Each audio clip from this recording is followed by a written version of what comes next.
nos episódios anteriores de Dandadan, que aconteceram faz uns 6 meses, então talvez essa recapitulação seja mesmo necessária dessa vez. O Carão, Momo e Didi vão até a cidade onde Didi está morando para checar se tem alguma coisa errada ali na casa dele, já que aparentemente existe uma influência maligna naquele ambiente que fez os pais do Didi serem hospitalizados. E também tem o fato de que o garoto está sendo assombrado pelo meme do mal desde que passou a morar naquela residência. Só que a Momo não detecta nada e vai até as fontes termais, onde, sem perceber, acaba entrando num banho misto. E aparecem os caras ali que, capaz, nem cheiram a eles estão os donos desse arco. Ao mesmo tempo, o Okarun e o Didi estreitam sua amizade enquanto competem pela Momo e notam que tem um cômodo faltando na casa, ou melhor, um cômodo extra na casa que aparentemente ali na parte de dentro não aparece, não existe uma entrada direta para ele. E assim eles descobrem um quarto secreto.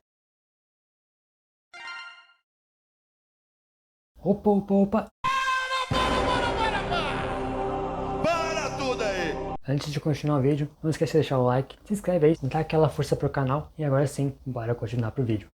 Antes de continuar o vídeo, eu vou dar aqui os meus 2 centavos sobre a abertura nova e também o encerramento novo. A abertura nova, eu acho ela legal, de forma nenhuma eu acho que ela supera a primeira, mas ela começa bem, tem umas frases legais ali, aí no meio ela sincroniza um pouco com a música e eu gosto disso. Só que quando chegar na parte do refrão, eu sei que está branco ali atrás deve ser pra simbolizar a intimidade ali do Okarun e da Momo e tudo mais. Mas honestamente eu não curti tanto. Eu preferia que acontecessem mais coisas ou que tivesse algum apreço maior pela estilização, como estava acontecendo um pouco mais na parte anterior da abertura. Mas ela não é ruim, é legal. E o instrumento é muito divertido, claramente é feito para atingir TikTok, mas ele tem um visual muito único, então acabei gostando mais dele do que da abertura. Bom, então o episódio começa com a Momo sendo atacada por aqueles homens nada suspeitos, afinal é super normal você ter uma cabeça gigante, ser cinza e nadar feito um jacaré ou um crocodilo, eu não sei diferenciar honestamente. Mas felizmente a Momo consegue ali usar seus poderes psíquicos para sair da situação. Ela se estupia toda? Bom, sim. E daí? Ela destrói a casa de banho? Bom, sim.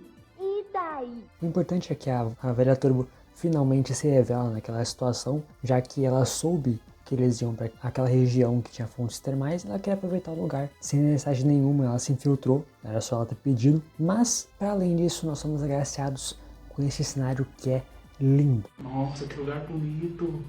Que lugar bonito! Bonito demais. E a situação meio que se resolve com o pessoal, o dono do lugar, que seria da associação comercial, chegando ali, botando os caras pra correr e, quiçá, chamando a polícia também. Aliás, para que fique gravado, já é dito a partir desse momento o nome daquela família, o nome de família, no caso, daqueles homens, que é Kito. Eu digo para gravar isso, para ficar gravado, porque vai ser um nome importante. Dito isso, a Momo e a Velha Turbo começam a passear pela cidade, ver como é que é as coisas por ali, e a Momo pergunta para a Velha Turbo se ela percebeu alguma coisa na casa, né? Já que a Momo não percebeu, a Velha Turbo poderia ter percebido algo. E a Velha Turbo simplesmente responde que a casa absorveu muito sangue humano. Que vamos ver sobre essa casa ainda nesse vídeo, não é brincadeira. Mas o mais importante no momento é que é agora que chegam aquelas outras velhas cabeçudas, né? O resto dos cearenses nipônicos lá na casa do Didi. E assim, querendo ou não, eu sei que a família Kito, que no caso é a família dos cearenses nipônicos, é a dona do lugar, é a chefe ali, fala isso abertamente, mas assim, eles estão sendo um pouquinho folgados, não parece uns velhos querendo emular um bando de jovens delinquentes. A juventude não vai voltar, tá, filha? Você só tá passando um pouquinho de vergonha. Isso tanto é verdade que o Okarun e o Didi se sentem desconfortáveis com a presença delas, mas eles acabam decidindo levar aquilo na boa, né, numa interação amistosa, para não piorar as coisas, inclusive escondendo um buraco que eles tinham feito na parede, já que aí sim elas vão ter um motivo ótimo para ficar com raiva. O problema é que a chefe ali daquele grupo, no caso a família Kito, ela começa a questionar o Didi sobre o Okarun, fala quem que é esse moleque, e o Didi tenta dar um migué que tipo, esse aqui é o meu amigo, eu fui lá na cidade onde a gente cresceu, onde eu nasci, onde eu cresci, para trazer ele pra cá, que ele queria me visitar muito, então vim trazer ele, né? Por que eu não faria isso? Só que a velha não tá exatamente muito convencida com o que o Didi tá falando. Na verdade, ela acha que ele tá trazendo mais médiums pra casa. E aí todas as outras velhas que estão com ela começam a pirar, tipo, seu mentiroso, canalha, como ousa não dar 5 estrelas para sua estadia? Parece aqueles youtubers militentes inventando assombração onde não tem. O Didi foi disfarçar, desviar o foco da conversa, mas no fim das contas, a véia líder ali decide ameaçar ele com uma espingarda. Sim, ela faz isso na cara dura. E é claro que o Didi simplesmente reage avisando, tipo, peraí. Eu sei que você tem licença de caça porque essa é a justificativa dela. Ela disse que vai inventar ali uma história de que ela estava caçando na floresta e atingiu alguém sem querer. Ele fala, você pode ter licença para caçar, mas você tá apontando a arma diretamente para mim, você vai pensar pela polícia por causa disso. É meio óbvio. E nesse momento, chega a polícia, convenientemente. Só que isso não é uma boa notícia. Isso porque o policial que chegou ali está do lado da família Quito. Ou seja, se eles fizerem alguma besteira, vão ser acobertados por aquele oficial. A situação acaba piorando então, o Didi repete a história que ele contou para a véia para os novos chegados, já que o policial veio trazer justamente aqueles caras que estavam nas termas, como eu falei, provavelmente os membros da associação chamaram a polícia, veio esse oficial e limpou a barra deles. E aí eles estão lá na casa do Didi nesse momento. Só que um dos velhos também, um dos cabeçudos ali, não fica convencido e resolve questionar não o Didi, mas o Okarun. Ele pergunta para o Okarun qual que é o time do coração do Didi, qual é o time que o Didi mais adora, mais ama, é mais fã, já que ele é um amigo, ele deverá saber. E o Okarun, ele simplesmente chuta um Paris Saint-Germain, é isso, ele fala, é o Saint-Germain, e na dublagem em português ele também fala que ele gosta do menino no meio. E isso simplesmente aconteceu por causa do pôster que eles tinham usado para cobrir o buraco. Uma sorte do caramba, mas ainda bem que aconteceu, e viu a barra deles por 1 milésimo de segundo, porque depois disso, a véia pergunta, tá, beleza, mas e aquela outra garota lá que tava com vocês aqui? E essa garota que você trouxe pra essa casa? E aí, quem que é ela? Já olhou pra alguém e pensou, o que passa na cabeça dela? Eu vou dar o meu cu.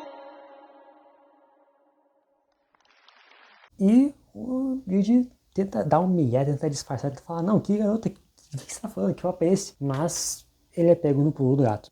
E aí a gente volta para Momo, justamente para ter um momento de explicação sobre aquela vila ali, sobre aquele local, sobre a história do que aconteceu naquela região. A Momo vai visitar o templo lá da Tsuchinoko, que é o yokai Cobra Gorda, o yokai de buchem cheio. Ela chega lá, ela pede para um moleque que tá cuidando do lugar e que quer virar um youtuber contar o backstory do lugar, e ele basicamente diz que acreditava-se que havia uma cobra dentro do vulcão da ilha, e quando ela sentia fome, o vulcão entrava em erupção. Então eles simplesmente sacrificavam crianças para que o vulcão parasse de soltar lava. Eles sacrificavam, faziam esses sacrifícios em troca da segurança da vila. Mas esse é um hábito que sumiu há muito tempo, aparentemente, descobriremos ainda nesse vídeo que não sumiu. E ele também disse que a cobra não era uma Tsuchinoko, mas é isso que atrai clientes / turistas. A última conversinha ali que ele tem com a Momo, o último momento que eles têm juntos, é basicamente ele dizendo como que essa prática era estúpida, de que não tem nada a ver, de que as pessoas no passado botavam a culpa de eventos naturais em deuses e acabavam cometendo atos terríveis. E ele reforça que na verdade ele quer mais é ser um youtuber. E a Momo simplesmente manda a real pra ele, dizendo tipo, se tu quer ser um youtuber, por que você não compartilha essa história? Larga essa ideia de fazer bananeira, porque ele quer ser isso, né? Eu não falei, mas a ideia dele é ser um youtuber de bananeira, por algum motivo. Dito isso, a Momo sai dali e vai em direção à casa do Didi, onde ela se depara com a família Quito, simplesmente tendo solado os dois meninos, e agora é a Momo que vai ter que cuidar um pouquinho da situação. Temos esse golpe nesse ângulo pela terceira, quarta vez na série, e uma luta muito legal da Momo com o geral da família Quito.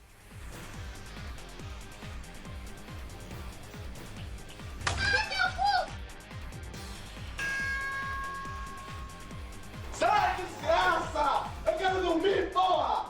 Inclusive, uma coisa bem curiosa, o sangue deles é preto, então ou eles não são mais humanos, ou nunca foram, ou já tá podre essa coisa aí, hein? Meu senhor! Mas o importante no momento, o mais importante, é que a Momo acaba indo parar naquela sala secreta cheia daqueles talismãs, e a situação fica horrorosa para ela, porque a líder da família Quito, ela revela pra Momo que aquele lugar era justamente o altar das oferendas que eram feitas para o deus cobra Tsuchinoko daquele local. E que na verdade essa prática continuou no decorrer dos anos, isso nunca deixou de acontecer, só ficou bem escondido. E daquela vez ali, eles pretendem sacrificar o Okarun, a Momo e o Didi. Inclusive ela diz que tem sorte de ter aparecido o Ocaron e a Momo porque eles precisariam de 3 oferendas. Vamos lembrar que os pais do Didi foram hospitalizados. E nesse momento o chão ali da sala onde a Momo tá começa a ir para baixo, começa a afundar como se fosse areia movediça. Felizmente, o Ocaron e o Didi, eles recuperam a consciência e tentam ajudar a Momo. Só que acaba que todo mundo cai dentro daquela sala, que perde completamente a noção de espaço, porque vira um negócio gigantesco, inclusive com outras casas dentro. E aí aparece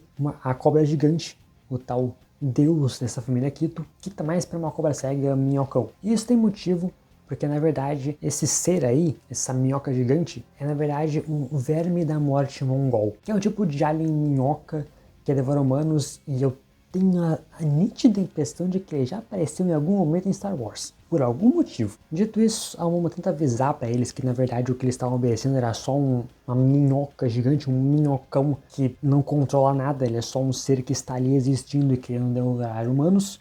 Mas digamos que a família Quito, ela quita do server. Assim, nossos queridos personagens, nossos queridos protagonistas buscam se esconder dentro das casas, mas por algum motivo o Ocaron e a Momo começam a se contorcer e o Ocaron perde o controle sobre o poder da Vira Turbo. E aqui acaba o primeiro episódio, mas eu também vou falar um pouco do segundo. Aproveitar e fazer 2 vídeos de um vídeo só, e aí a gente continua no terceiro no próximo vídeo. O episódio 2 da segunda temporada, ele abre com uma parte ali enigmática, uma visão do Didi, que a gente vai ter mais detalhes já já, e o Ocaron continua agindo estranho, só que não é com o Didi, mas consigo mesmo. E a Momo também começa a ter um comportamento meio esquisito. Digamos que eles estão querendo muito ir jogar no Vasco, mas se depender do Didi, isso não vai acontecer. E isso mexe com ele, porque os pais dele estavam do mesmo jeito, naquela casa. E aparentemente isso está acontecendo por causa da minhoca. É meio como se fosse uma forma de caça dela. Vamos enxergar isso aí não necessariamente como um alienígena, mas como um animal em si. Um bicho que está querendo se alimentar. Uma das formas que ele faz isso é justamente usando as suas ondas psíquicas para provocar a autofinalização dos seus alvos. Mas mais importante nesse momento é que o Didi ele percebe que o minhocão ele se localiza pela vibração nas casas, então ele simplesmente pega todo mundo e começa a correr. Sim, o Didi nesse momento está sendo o MVP da partida. No final ele cai, ele se estribucha todo, parece tudo tá perdido, mas aí aparece ele, o meme do mal pelado, que é revelado pela Vira Turbo ser o olho demoníaco / mal olhado, chame como você quiser, que é um espírito poderoso aí aparentemente, que o poder dele é fazer as pessoas se churrascarem também. Então ele está usando as suas ondas negativas para anular a psique do minhocão. É basicamente isso que está acontecendo naquele momento, e assim o Ocaron e a Momo voltam ao normal. O Ocaron então não perde tempo, ele se transforma ali mesmo e arranca, ele vai retão e tira, ele corta a cabeça da minhoca, só que infelizmente esse minhocão se regenera, então o problema não acabou ainda. Assim, o Didi e a Momo começam a correr, mas o meme do mal força o Didi a olhar em seus olhos, e é aqui que nós vemos o flashback desse espírito maligno. No caso, ele era uma criança que, pelo que deu a entender, foi criada para servir como um sacrifício para um minhocão gigante, sem nunca poder brincar com outras crianças. E quando ele faleceu, o seu espírito ficou preso dentro da casa ou daquela região onde ele morreu, que seria a região do altar de sacrifício, e só as crianças, só os mais jovens conseguiam vê-lo. Mas toda vez que ele tentava se enturmar, interagir com eles, os pais dessa criança morriam. Inclusive pelo método que você já deve presumir, o autodesivamento. Então, certa vez ele percebeu que havia alguma coisa debaixo da casa, e ele viu que a criança que ele queria fazer amizade ia ser sacrificada pelas mesmas pessoas que sacrificaram ele. E foi assim que ele se tornou um espírito rancoroso que a gente conhece no tempo atual do anime. E assim, eu acho que é um pouquinho bom deixar claro, embora isso talvez seja bem óbvio para quem assistiu, mas o anime ele brinca com a ideia de quem que tá provocando o quê. Porque pelo que eu entendi, o espírito dele não era maligno até ele perceber que as mesmas coisas que aconteceram com ele estavam acontecendo com outras crianças. Até aquele momento ali ele estava mais de boa. Foi depois daquilo ali que ele absorveu toda essa raiva, todo esse rancor e desejou a autofinalização de outras pessoas. Até porque dá pra ver pela cena, pela cor da cena, que fica sempre se balanceando entre um roxo e um amarelo. E o roxo simboliza o meme do mal, que é o olho demoníaco, e o amarelo simboliza o verme lá, o minhocão. Então o anime ele brinca e não deixa claro exatamente Quem que tá fazendo o quê? Talvez seja um pouco dos dois, talvez seja só o minhocão, talvez boa parte de tudo que aconteceu fosse só o olho demoníaco. A princípio não dá pra saber com exatidão. O que eu acredito é que ele passou a ser esse ser maligno depois daquele momento ali que a gente vê ele se fundindo com o moleque. Sabendo disso, o Didi ele corre até o fim daquele abismo de casas para encontrar o corpo original do Meme do Mal, querendo ajudar ele, obviamente. E a Momo vai atrás dele junto com a Velha Turbo. E assim, a Velha Turbo já manda real pro Didi no momento em que ele entra naquele lugar, que ele mostra que não, eu quero ajudar este espírito maligno. Ela já vira pra ele e fala basicamente: meu querido, você não me vem com esse papinho de mulher de bandido. Você não pode consertar este cara. Esqueça esta merda. Mas o Didi não escuta ela. E nesse momento também, para piorar a situação, a minhoca gigante começa a usar outros métodos de caça. No caso, ela começa a liberar eletricidade, começa a liberar raios.